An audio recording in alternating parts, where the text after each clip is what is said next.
Exam के YouTube channel में आप सबका स्वागत है। दोस्तों, सामान्य अध्ययन का जो प्रैक्टिस सेट हमने शुरू किया था उसका आज 30वां प्रैक्टिस सेट लेकर उपस्थित हुए हैं।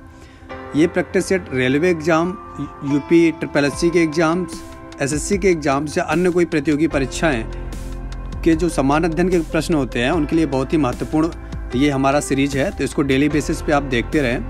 दोस्तों, हमारी कोशिश रहती है कि अच्छे से अच्छे सवाल ही आपको प्रोवाइड कराया जाए ताकि उन प्रश्नों का आपकी परीक्षा में महत्वपूर्ण योगदान हो सके।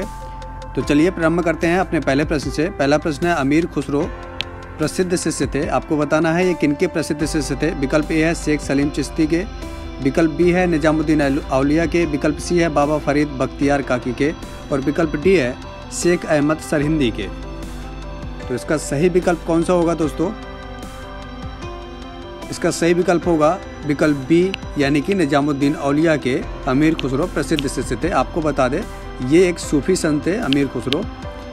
दूसरा सवाल है, कंदरिया महादेव मंदिर बनवाया था, बनाने वाले का नाम बताना है आपको। विकल्प ए है प्रतिहारों ने, विकल्प बी है राजपूतों ने, विकल्प सी है पाल ने और विकल्प डी है चंदेलों ने। किस वंश ने जो है कंदरिया महादेव का मंदिर बनवाया था? तो इसका सही विकल्प कौन सा होगा दोस्तों? इसका विकल्प डी, यानी कि चंदेलों ने सही विकल्प है। चंदेलों ने कंदरिया महादेव का मंदिर बनवाया था। इन्होंने 999 ईस्वी में खजुराहो में इस मंदिर का निर्माण कराया था। खजुराहो कई दफ़ा पूछा गया है कि कहाँ पे है ये कंदरिया महादेव मंदिर, तो दोस्तों खजुराहो में इस मंदिर का निर्माण कराया गया था। तीसरा सवाल है, पाल वंश का सबसे महान शासक कौन था? विकल्प ए है देवपाल, विकल्प बी है धर्मपाल, विकल्प सी है न्यायपाल और विकल्प डी है राजपाल। तो इसका कौन सा विकल्प ठीक होगा दोस्तों? विकल्प ए यानी देवपाल सही विकल्प है। पाल वंश के जो सबसे महान शासक थे वो देवपाल थे। पाल वंश की जो स्थापना की थी वो गोपाल ने की थी। याद रखिए, गोपाल ने पाल वंश की स्थापना की थी। चौथा सवाल है, निम्नलिखित में से किस युग में पृथ्वी लगभग बर्फ से ढकी हुई थी? विकल्प ए है क्रिस्टेशियस युग, विकल्प बी है प्लायोसीन युग, विकल्प सी है प्लेस्टोसीन युग और विकल्प डी है टर्शियरी युग। तो इसका कौन सा विकल्प ठीक होगा दोस्तों? जी हाँ दोस्तों, विकल्प सी यानी प्लेस्टोसीन इसका सही विकल्प है। प्लेस्टोसीन युग में पृथ्वी लगभग बर्फ से ढकी हुई थी। ये युग लगभग 2.6 मिलियन वर्ष पहले का टाइम है। मिलियन वर्ष पहले का टाइम है ये प्लेस्टोसीन जो युग बताते हैं। पांचवा सवाल है, उपजाऊ मिट्टी यानी जो फर्टाइल सोइल होती है कृषि के लिए जो योग्य होती है उसमें pH मान कितना होता है? लगभग आपको बताना है pH स्केल कितना होता है उसका। विकल्प ए है 3, विकल्प बी है 4, विकल्प सी है 6 से 7 और विकल्प डी है 9 से 10। तो इसका सही विकल्प कौन सा होगा दोस्तों? इसका सही विकल्प होगा विकल्प सी यानी 6 से 7। जो pH स्केल 6 से 7 होता है ऐसी मिट्टी उपजाऊ मिट्टी होती है और एक कृषि के लिए बहुत ही महत्वपूर्ण होती है। आपको बता दें pH स्केल जब 7 होता है तो वो एक सामान्य मिट्टी होती है, लेकिन जब pH स्केल 7 से कम हो जाता है तो वो अम्लीय मिट्टी होती है 7 से कम, और जब pH स्केल 7 से ज़्यादा हो जाता है तो ऐसी मिट्टी को क्षारीय मिट्टी बोलते हैं। तो जो उपजाऊ मिट्टी या फसलों के लिए आवश्यक जो मिट्टी चाहिए उसकी pH स्केल 6 से 7 के बीच में होना चाहिए। छठा सवाल है, निम्नलिखित में से कौन सा भारत की सीमा में स्थित एकमात्र सक्रिय ज्वालामुखी है? विकल्प ए है बैरन द्वीप, विकल्प बी है नारकोंडम, विकल्प सी है मिनिकॉय और विकल्प डी है अमीनी दीवी द्वीप। तो इसका सही विकल्प कौन सा होगा? भारत में जिसका लोकेशन है एकमात्र सक्रिय ज्वाला द्वीप है, ज्वालामुखी है। कई बार परीक्षाओं में इसको पूछा गया है। तो इसका नाम कौन सा होगा दोस्तों? विकल्प ए यानी बैरन द्वीप इसका सही विकल्प है।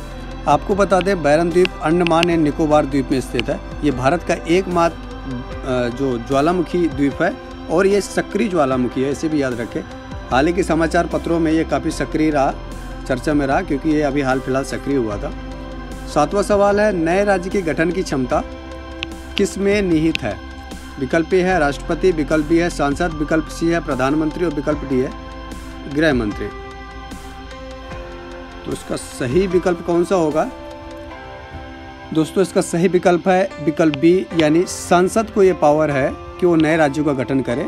इसके लिए जो हमारे संविधान है उसका अनुच्छेद जो 3 वो कहता है कि भारत में नए राज्यों का निर्माण संसद के माध्यम से किया जा सकता है। इसके लिए अनुच्छेद 4 में स्पष्ट तौर पे बताया गया है कि अगर किसी नए राज्य का गठन किया जा रहा है तो उसके लिए संविधान के संशोधन की आवश्यकता नहीं है, बस सांसद को बहुमत से एक रेजोल्यूशन पारित करना होगा।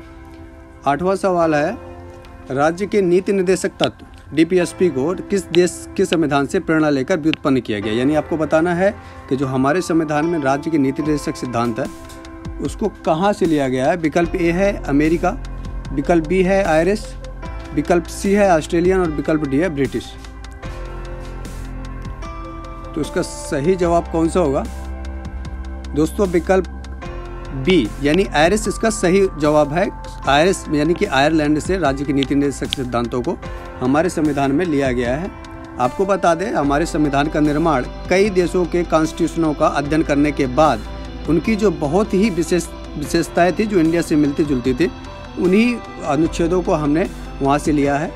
और हमारे स्वतंत्रता संग्राम के दौरान जितने भी नैतिक मूल्य और जो आदर्श प्रस्तुत हुए उनको भी संविधान में समाहित किया गया है। तो अमेरिका के संविधान से जो लिया गया है हमारे संविधान में, उनमें कई चीज़ों में से कुछ चीज़ों की बात करता हूँ मैं। स्वतंत्र न्यायपालिका, राष्ट्रपति का पद और न्यायिक सर्वोच्चता जैसी चीज़ें अमेरिका के संविधान से ली गई हैं। आयरिश के संविधान से आपको बताया DPSP यानी राज्य के नीति निर्देशक सिद्धांत। ऑस्ट्रेलिया के संविधान और ब्रिटिश के संविधान से जो स्पेशली लिया गया है वो संसदीय शासन प्रणाली, ब्रिटिश की जो संसदीय शासन प्रणाली है उससे लिया गया है। 9वां सवाल है, भारत की संविधान सभा ने सभी निर्णय लिए। आपको बताना है जो कॉन्स्टिट्यूशन बनाने के लिए एक संविधान सभा का निर्माण किया गया था उसके निर्णय किस तरीके से लिए गए। विकल्प ए है आम सहमति से, विकल्प बी है मतदान द्वारा, विकल्प सी है सामान्य बहुमत से और विकल्प डी है 2/3 बहुमत से। तो इसका सही जवाब कौन सा होगा दोस्तों? विकल्प ए इसका सही जवाब है। यानी कि हमारे भारतीय संविधान की जो संविधान सभा थी उन्होंने सारे जो डिसीजंस लिए वो आम सहमति से लिए थे। 10वां सवाल है, रिजर्व बैंक ऑफ इंडिया यानी कि RBI का हेडक्वार्टर मुख्यालय कहाँ पे है। विकल्प ए है मुंबई, विकल्प बी है चेन्नई, विकल्प सी है कोलकाता और विकल्प डी है दिल्ली। तो इसका सही जवाब कौन सा होगा दोस्तों? आप बताएं, बहुत ही पॉपुलर क्वेश्चन है। इसका सही जवाब है विकल्प ए यानी मुंबई। दोस्तों RBI की जो स्थापना की गई थी वो RBI का एक्ट बनाया गया था 1934, उसके तहत 1935 में इसकी स्थापना की गई थी और 1949 में RBI का राष्ट्रीयकरण कर दिया गया था, यानी पूर्णतः सरकारी बैंक के रूप में हो गया। वर्तमान में जो RBI के चीफ हैं वो है शक्तिकांत दास। कई बार ये पूछा जा सकता है करंट अफेयर्स में, शक्तिकांत दास ये RBI के वर्तमान में जो है हेड हैं। 11वां सवाल है, किसी देश का विकास सामान्यतया निर्धारित किया जा सकता है। यानी आपको नीचे कुछ पैरामीटर्स दिए हैं, उनके बेस पे आपको बताना है किसी देश का जो विकास है वो किन पैरामीटर्स पे निर्धारित किया जा सकता है। विकल्प ए है उसकी प्रति व्यक्ति आय से यानी पर कैपिटा इनकम से, दूसरा है उसके औसत साक्षरता स्तर से, विकल्प सी है उसके लोगों के स्वास्थ्य स्तर से और विकल्प डी है उपर्युक्त सभी से।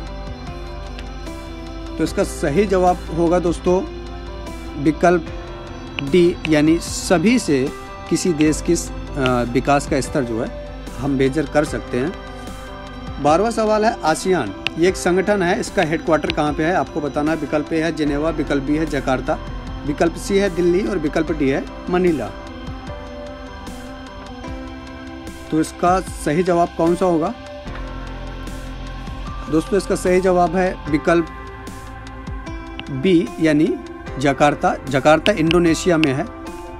इंडोनेशिया में आसियान का हेडक्वार्टर है जकार्ता में।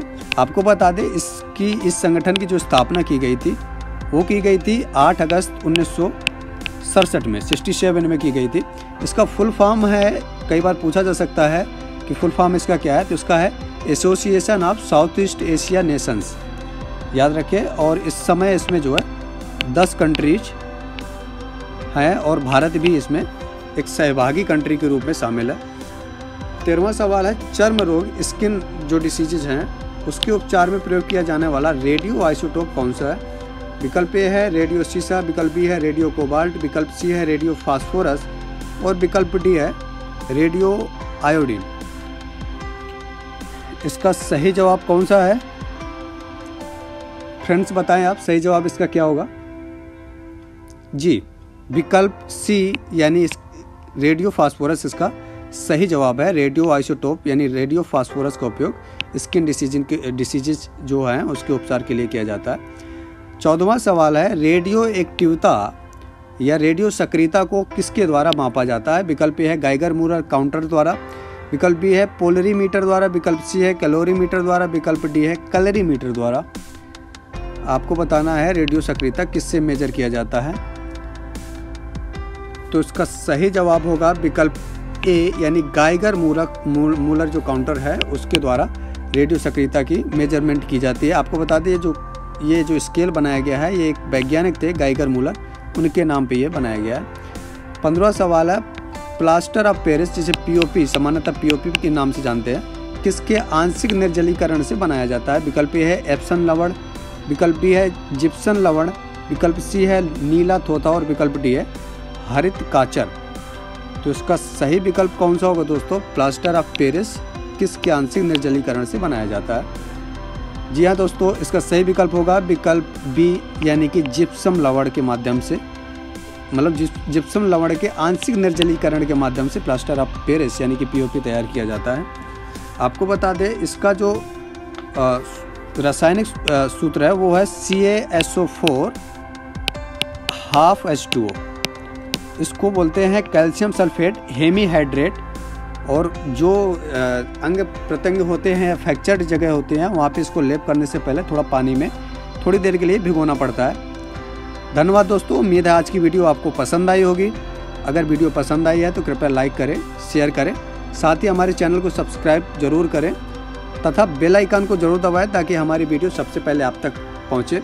दोस्तों, हमने परीक्षाओं में सफलता की दर को ध्यान में रखते हुए जीएस के अलावा करंट अफेयर्स का सेगमेंट भी हमारे चलता है। तो हमारी वीडियो जो हमारे चैनल के माध्यम से प्रोवाइड की जाती है, जीएस और करंट अफेयर्स दोनों को साथ में देखते चले। ये आपकी परीक्षा में सफलता के लिए बहुत ही महत्वपूर्ण होगा। आपकी सफल भविष्य के लिए हमारी ओर से शुभकामनाएं। धन्यवाद।